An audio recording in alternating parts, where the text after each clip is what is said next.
Nous allons ouvrir officiellement ce moment qui est un moment particulier parce qu'il s'agit du premier séminaire départemental des CPTS de l'Essonne portant sur la thématique de l'accès aux soins. Premier séminaire départemental qui était une idée que nous avons évoquée avec quelques collègues présidents de CPTS et très rapidement avec l'aide des institutions on s'est rendu compte déjà d'une part que l'enjeu de l'accès aux soins est un enjeu tellement criant à la fois sur le plan national mais également sur le plan départemental et porté et partagé par l'ensemble des CPTS qu'à un moment donné, il est parfaitement cohérent qu'on puisse tous se mobiliser dans des territoires qui, bien qu'ils présentent des caractéristiques parfois différentes, tout autant, à la fois les solutions proposées peuvent parfois être similaires et les critères existants dans les territoires au niveau de la population et également en allant un peu plus loin, l'ensemble des partenaires qui concourent finalement à cette organisation du parcours de santé de l'habitant sont les mêmes. Et donc, pourquoi pas organiser ce moment collectif? La majorité des CPTS sont présentes aujourd'hui et j'en suis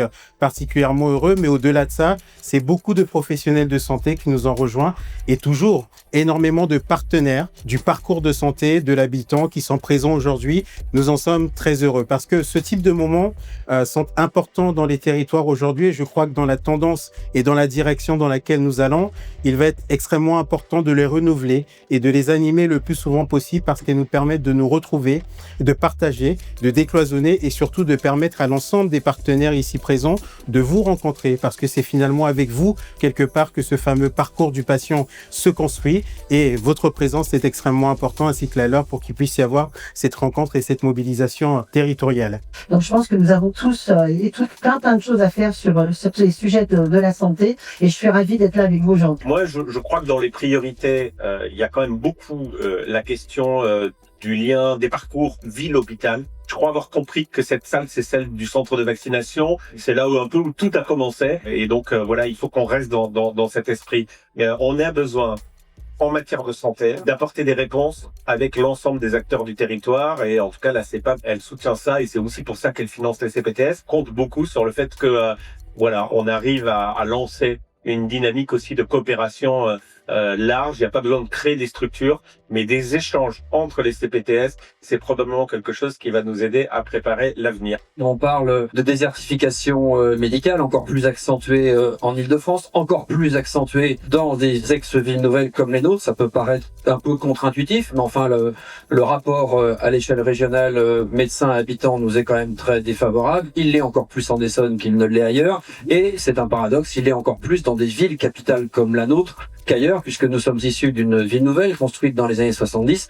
Quasiment tous les médecins se sont installés en même temps entre 70 et 75. Vous faites le calcul. 50 ans plus tard, ils sont tous en train de partir à la retraite en même temps.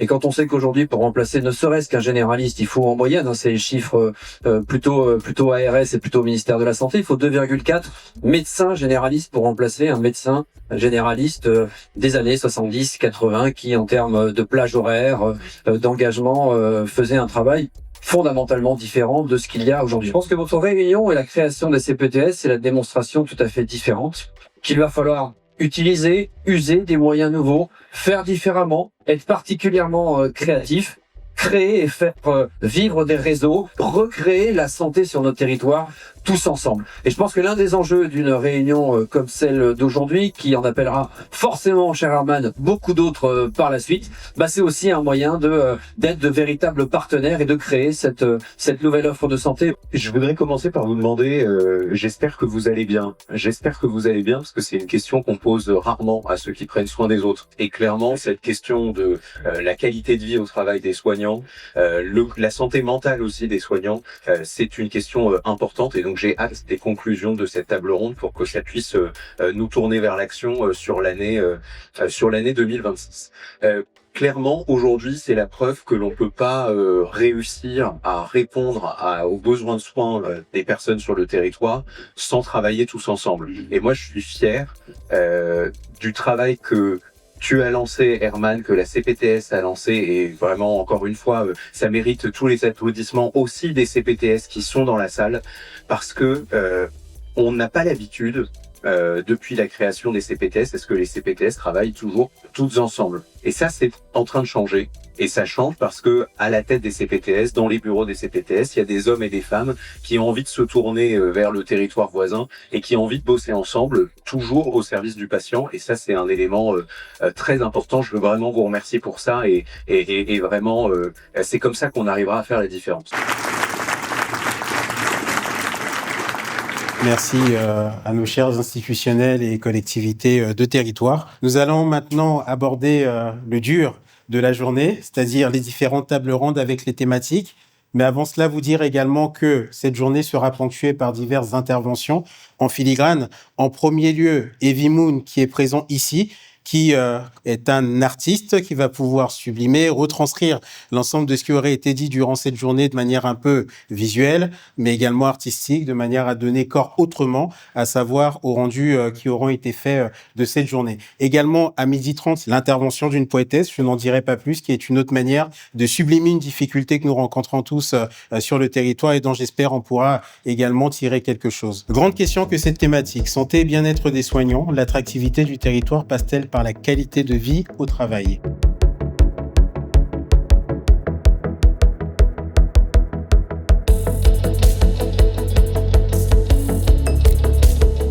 Bonjour à tous, on va vous synthétiser la table ronde numéro 1, santé et bien-être des professionnels. Cette table ronde a montré que l'attractivité territoriale ne pouvait se résumer que sous un angle financier et immobilier. Il faut la concevoir de manière très globale et elle repose sur la qualité de vie au travail, la coopération et la structuration des conditions d'exercice. Avant tout, je crois qu'on est tous d'accord pour avoir constaté qu'on est dans un contexte de mutation où les nouveaux professionnels de santé qui arrivent sur le territoire n'ont pas les mêmes attentes et les mêmes besoins que leurs prédécesseurs, que la qualité de leur pratique, aujourd'hui, elle dépend autant de leur environnement professionnel, mais qu'elle dépend aussi fortement de leur environnement personnel et que donc tout ce qu'on va devoir mettre en place devra tenir compte de ces deux paramètres. Pour continuer, le point numéro 2, c'était l'accueil comme premier levier d'attractivité. Les échanges ont beaucoup insisté sur ce point, sur le fait de considérer à la fois le professionnel et l'humain. Donc de concilier la vie professionnelle et la vie personnelle, son cadre de vie, son installation, ses centres d'intérêt également et son accessibilité pour exercer au mieux sa profession. Le deuxième point qui a été évolué, c'est l'accueil structuré et chaleureux. Et là, c'est le rôle aussi de filière, d'accompagnement aussi des anciens qui va donner de l'énergie. L'énergie va se partager entre les nouvelles générations et ceux qui sont plutôt expérimentés sur le territoire. Ça permet également d'avoir une meilleure connaissance quand le professionnel vient de s'installer des dispositifs existants et de se sentir entouré, enrôlé dans cette pratique. Et on parlait tout à l'heure d'isolement, de rompre l'isolement. Je pense que c'est un point clé à souligner. Je le disais, nos jeunes ont des attentes différentes et donc ils attendent un mode d'exercice moderne et coopératif, d'où l'intérêt de leur proposer des locaux modernes et attractifs, n'est-ce pas? Et donc tout ce qui est subvention ou aide financière est bien sûr toujours d'actualité. On a vu qu'il y avait déjà plusieurs dispositifs existants. Leur proposer aussi de s'initier à des nouvelles pratiques comme le recrutement des assistants médicaux ou promouvoir la promotion envers la population pour leur soulager un petit peu le travail et les aider à travailler autrement. Ça, c'est des choses qui sont importantes aussi à mettre en place. Développer le réseau de professionnels, les aider à se connaître, à connaître leurs collègues, à connaître les acteurs locaux. C'est quelque chose qui va les faire venir effectivement et qui va leur donner envie de s'installer. Et le partage d'expériences, la découverte du territoire. Le point numéro 4, c'était la reconnaissance et les conditions d'exercice sécuritaires. Malheureusement, vous êtes tous au courant, il y a de plus en plus de cas d'agression qui sont révélés. Et comment exercer si on ne se sent pas en sécurité? Donc les fondamentaux sont vraiment à respecter et les dispositifs de soutien sont là aussi pour favoriser, pour accompagner les professionnels qui se sentent parfois en danger ou en manque de sécurité. Et donc c'est cette sécurité-là qui va être importante à mettre en place ou à redonner confiance aussi aux professionnels. On peut aussi parler des aides financières qui sont ciblées mais qui sont pas suffisantes. C'est pas le seul levier qui doit être mis en avant et on comprend bien que c'est une approche vraiment globale des nouveaux professionnels qui doit être mise en place. Et ensuite la culture de la considération. On doit considérer le professionnel, l'écouter, écouter ses besoins, écouter ses idées, ses craintes, ses doutes également et avoir des liens réguliers avec lui. Et je pense que c'est une très bonne chose d'avoir des entretiens annuels réguliers pour pouvoir suivre le professionnel tout au long de sa carrière. Tout ce qui est donc transmission transmission et stage. Comment accueillir nos stagiaires? Pour les nouveaux professionnels de santé qui arrivent, c'est compliqué. Il y a certes l'exercice libéral qui nécessite une mise en place complexe, mais il existe aussi des modes d'exercice salariés et pour se retrouver là-dedans, c'est compliqué. Donc on a vu qu'il y avait des solutions qui existaient et qui sont plus que intéressantes et importantes à développer. On a vu aussi des propositions d'accompagner les internes et les étudiants divers pour trouver des sujets de thèse et les accompagner sur leur thèse. Et effectivement, s'ils font une thèse sur le territoire, ils vont apprendre à découvrir le territoire, ils auront plus envie de s'installer aussi. C'est aussi des sujets qui sont intéressants. On voit bien que le stage, c'est un levier d'attractivité très très puissant, donc c'est quelque chose qu'il ne faut pas oublier. On a vu aussi comment anticiper l'arrivée de nos docteurs juniors, qui était un sujet numéro 1 sur notre territoire actuellement. On pense à nos stagiaires, mais il ne faut pas oublier qu'il est important aussi d'accompagner nos soignants en fin de carrière pour passer le relais et ne pas laisser les patients sur la touche. Et enfin, le dernier point, le point numéro 6, sur la vision collective à construire. Tout à l'heure, on parlait de coordination, mais aussi de complémentarité. Et ce terme-là, il est, je pense, assez marquant. Et donc, il faut que ça passe par cette complémentarité, faire avec les forces de chacun pour tirer tout le monde vers le haut et surtout accompagner du mieux nos patients et leurs besoins.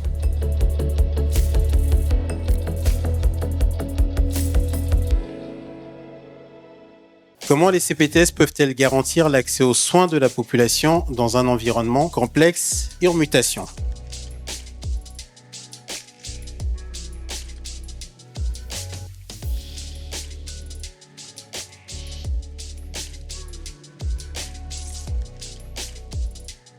Alors, qu'est-ce qu'on a retenu ? On a retenu que garantir l'accès aux soins, qu'est-ce que c'est ? Il faut bien entendre le soin dans ces 3 dimensions, la dimension physique, mentale et sociale. Et c'est seulement en prenant en compte ces 3 facteurs dans leur intégralité qu'on arrivera à garantir un accès aux soins de qualité. Le premier levier qui a été identifié et qui semble effectivement le plus important aujourd'hui, c'est la coordination pour limiter les ruptures de soins. La coordination, c'est avant tout de l'humain, c'est apprendre à se connaître, c'est apprendre à travailler ensemble et c'est pour ça qu'on est là. Ça passe aussi par l'utilisation d'un outil de coordination commun qui nous a été présenté au début par une des CPTS.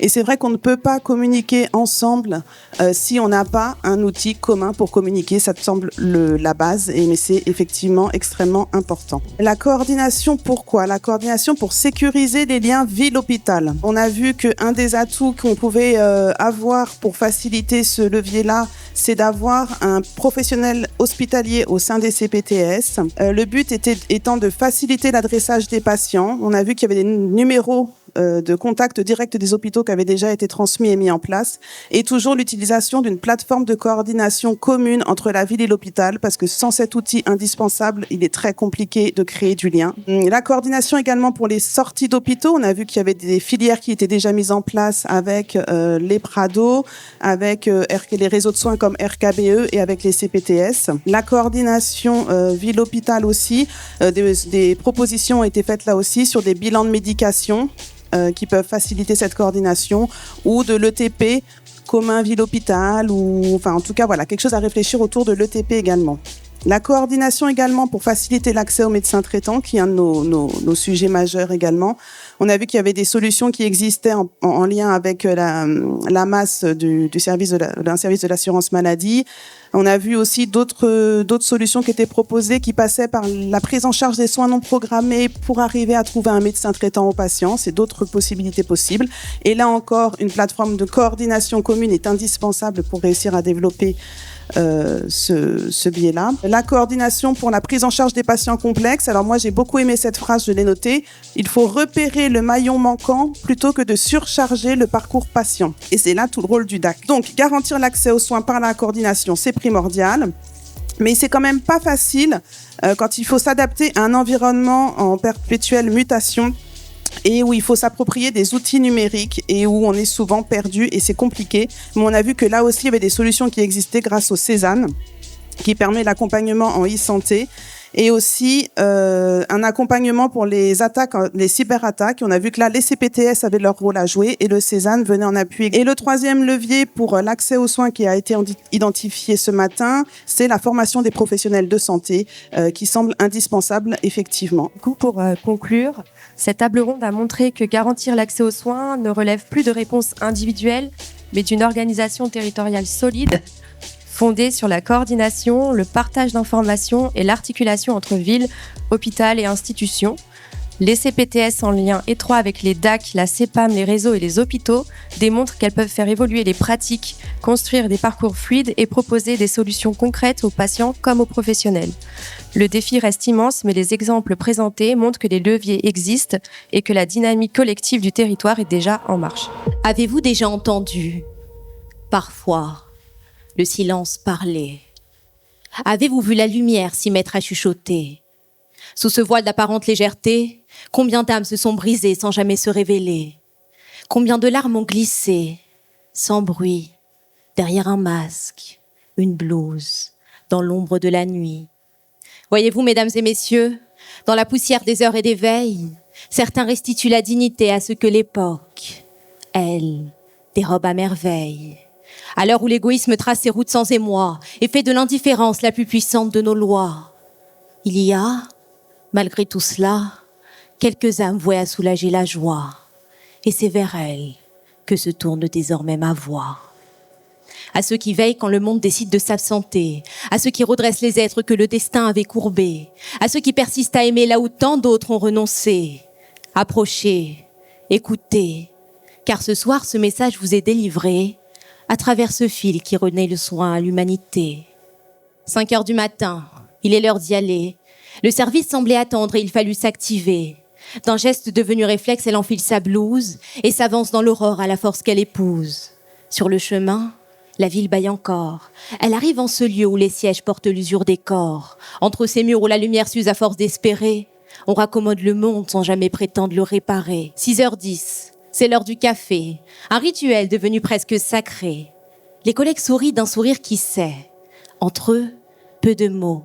On parle bas, comme pour ne pas froisser le matin. L'air ici porte un parfum de désinfectant, mêlé d'espoir incertain. 7h15, au fond du couloir, la journée se déplie déjà. Au travers des vitres, elle perçoit 1000 visages, 1000 éclats d'ombre et de clarté, jeunes et vieux, calmes ou fiévreux, d'horizons 1000 fois noués. Des peaux dorées, d'autres nacrées, des regards fiers ou décalés. Tant d'histoires entrelacées. Un vieillard gémit, usé par les années. Une femme en deuil serre ses poings pour ne pas tomber. Elle les regarde, longuement, presque figée. Le vieillard lui rappelle un grand-père oublié.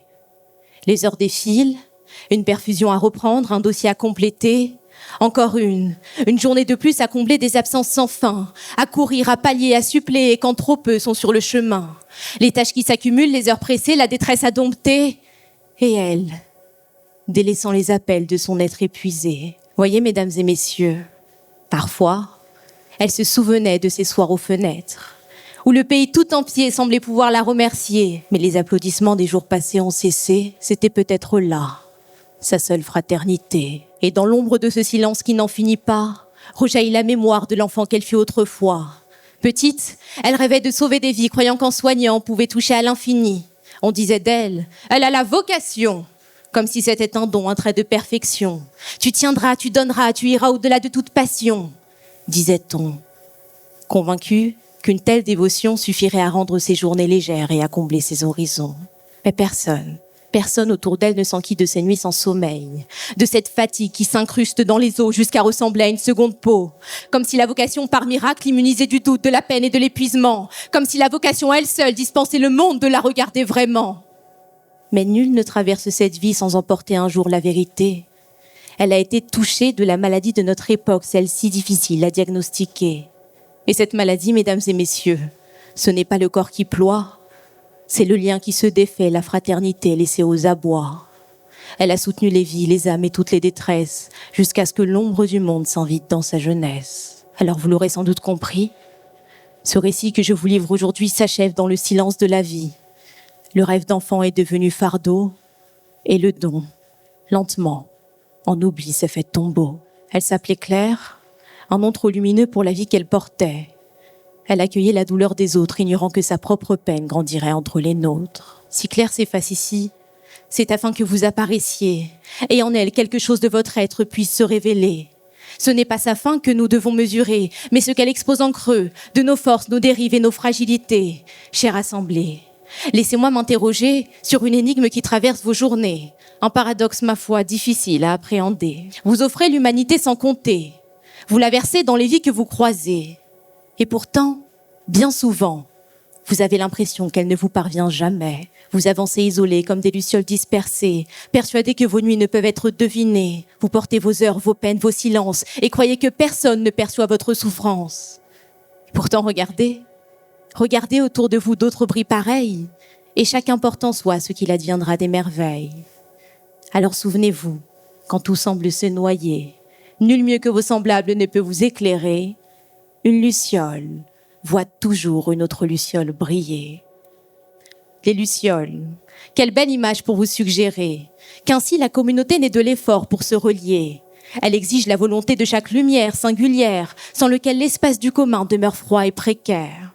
Voyez, il est très souvent question d'évoquer le collectif comme d'un refuge ou d'un rempart. Mais il n'existe vraiment que si chacun, individuellement, accepte d'y prendre sa part. Et peut-être est-ce là le véritable commun à bâtir. Celui qui protège l'individu, sans jamais le diminuer, le contraindre à s'abolir. Comprendre que votre force n'est ni dans l'héroïsme, ni dans le sacrifice, mais au travers de cette alliance simple, entre responsabilité et justice. Alors à vous, mesdames et messieurs, à vous qui compensez l'anémie du lien qui se délite et luttez contre l'érosion d'un quotidien qui s'effrite. À vous qui soutenez, soignez, accompagnez, recevez enfin ce que l'on tarde d'ordinaire à vous donner, la reconnaissance pleine sans détour, sans délai, pour ces gestes quotidiens qui jamais ne cessent d'irradier. Merci pour votre dévouement, votre ténacité sans pareil, que votre communauté se serre, se renforce et se révèle. Et n'oubliez pas, n'oubliez jamais, que le collectif n'est pas un refuge qui s'improvise. Il naît de l'individu, de sa lucidité, de sa prise. Il exige de chacun constance et honnêteté, ce courage d'aller vers l'autre, envers celui qui nous fait la grâce d'exister. Puissions-nous tous, devant votre exemple, nous incliner, et à notre tour, le monde, changer et façonner. Votre courage est silencieux donc grand. J'ose espérer, en cet après-midi, avoir été à la hauteur du présent.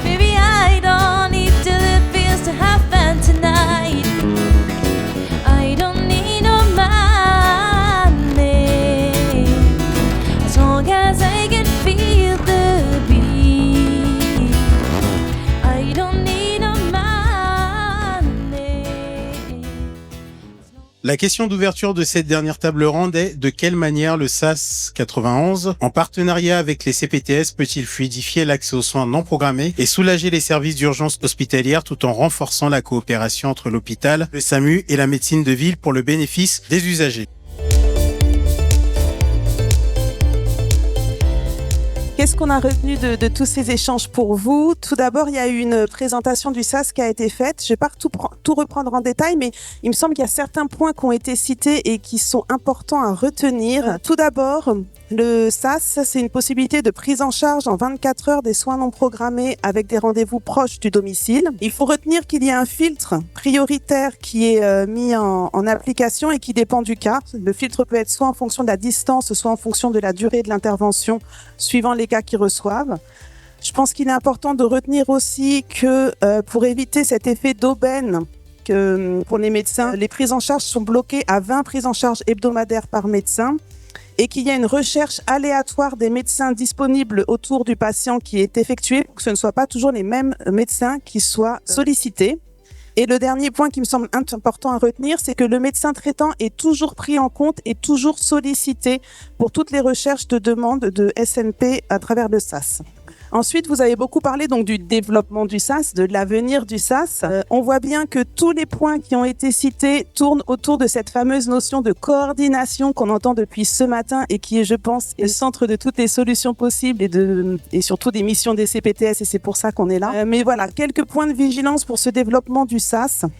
D'abord, il est impératif que le SAS puisse tenir compte de ce qui existe déjà sur les territoires. On a eu plusieurs présentations de solutions qui existent et qui fonctionnent sur les territoires, comme Entracte, comme les consultations sans rendez-vous, comme les centres de soins non programmés. Voilà, des choses qui existent sur les territoires et dont il faut tenir compte et intégrer dans le SAS.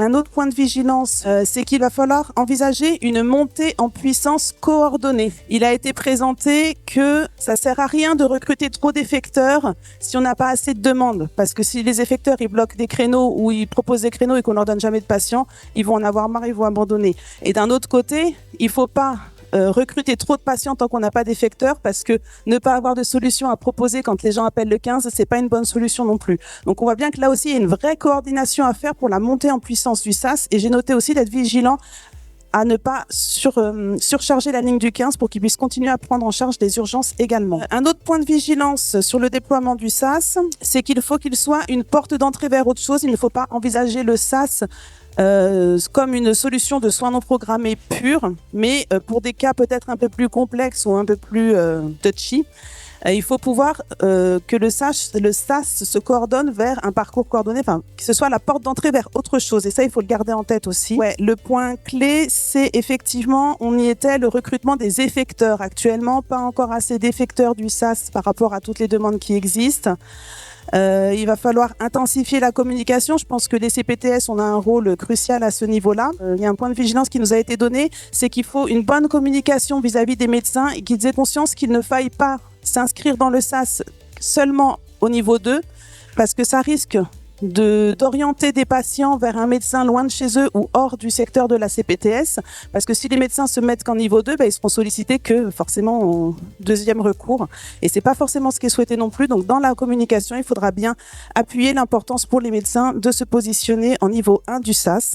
Et enfin, vous avez parlé donc de la gouvernance du SAS qui va voir le jour en 2026. Et là aussi, cette gouvernance, vous nous avez dit qu'elle allait intégrer tous les partenaires du territoire qui travaillent autour du SAS. Et on voit bien que là, le mot coordination est encore au centre de tout et au cœur de tout. Du coup, pour conclure cette table ronde, on pourrait dire que le SAS 91 ne pourra réussir qu'en s'appuyant sur l'existant, en particulier sur les CPTS, qui structurent déjà l'accès aux soins non programmés sur les territoires.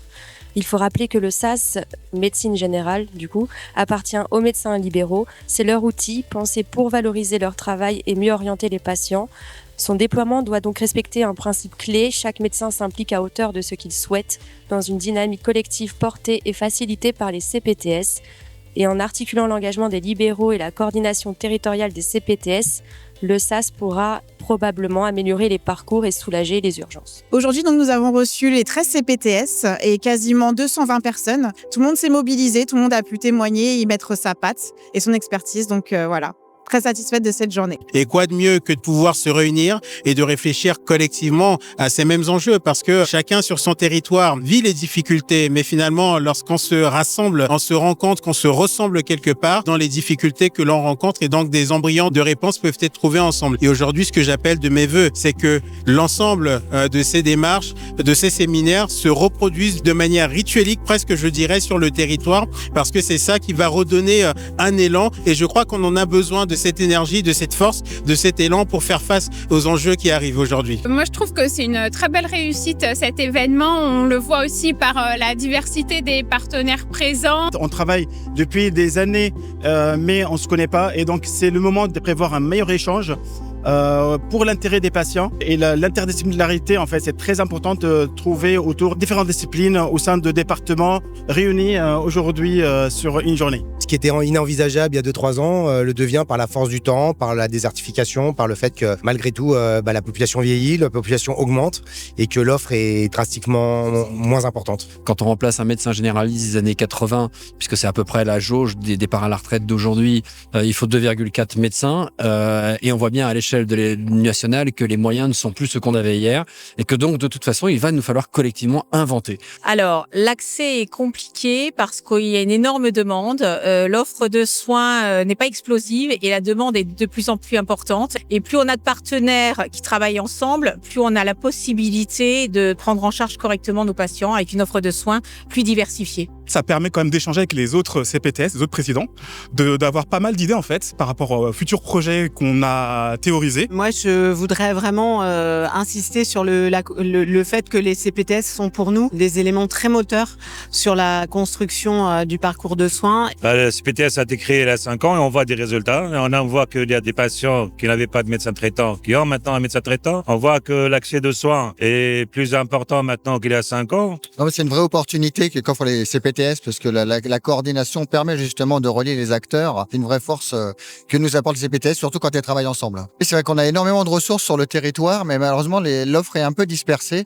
Et se réunir comme ça permet que les acteurs se rencontrent. Écoutez, EOS c'est une clinique spécialisée en addictologie. Et EOS veut être un partenaire spécialisé en addictologie pour apporter à tous les professionnels de santé qui sont en ville, à l'hôpital, toutes les organisations, un suivi spécialisé qui puisse être proposé à tous les patients qui ont besoin d'être accompagnés dans leur addiction et dans leur parcours de soins vers la rémission. Et nous, en tant que Cézanne, on est là en fait pour vous accompagner, vraiment pour améliorer en fait cette coordination, vous donner des outils qui correspondent à vos besoins, qui correspondent au parcours. Un événement où toutes les CPTS se rencontrent, ça c'est votre milieu, mais que je connais très mal, et donc merci d'avoir convié.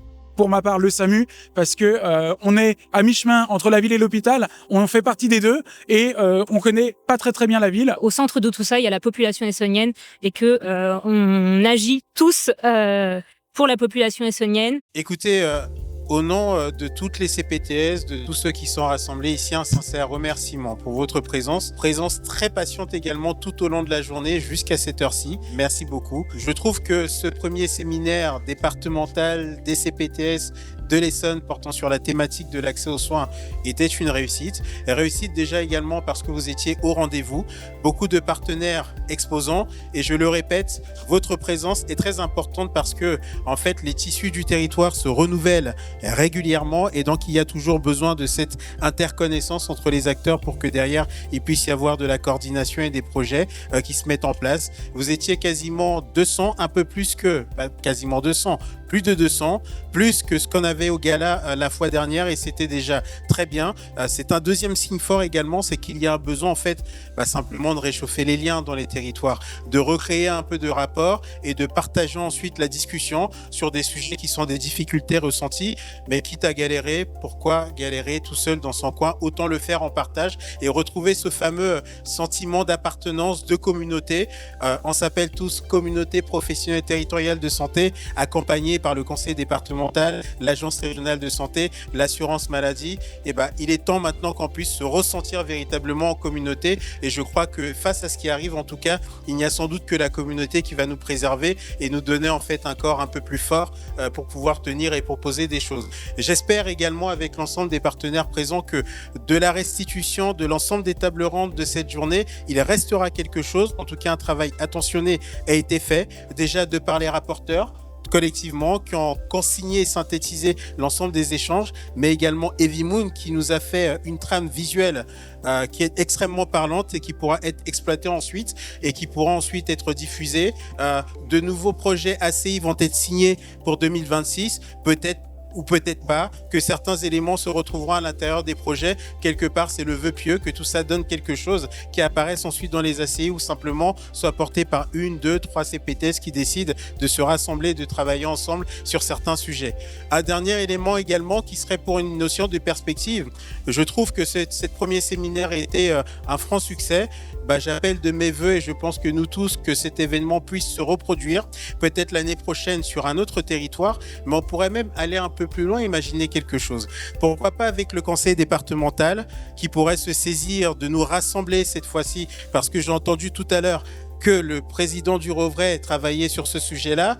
À Chamarande, et Christine le dit très bien, on en discutait quelques fois. Au château de Chamarande, on pourrait imaginer les journées nationales, départementales, pas nationales, départementales des CPTS, mais avec beaucoup plus de participants cette fois-ci, parce que l'environnement s'y prêterait. Et je pense que le cadre tellement agréable, si on choisit le bon moment et la bonne temporalité dans l'année, pourrait nous permettre d'aller un peu plus loin. Et on peut aller un peu plus loin même là-dessus. Il y a des grands absents résonnants aujourd'hui, ce sont les internes, ce sont les étudiants. Or, c'est un peu notre cible, mais quoi de mieux que de les rassembler sur un moment qui est un moment chaleureux, partagé avec des sujets quand même hyper intéressants. Vous voyez, il y a encore pas mal de choses organisées pour la suite.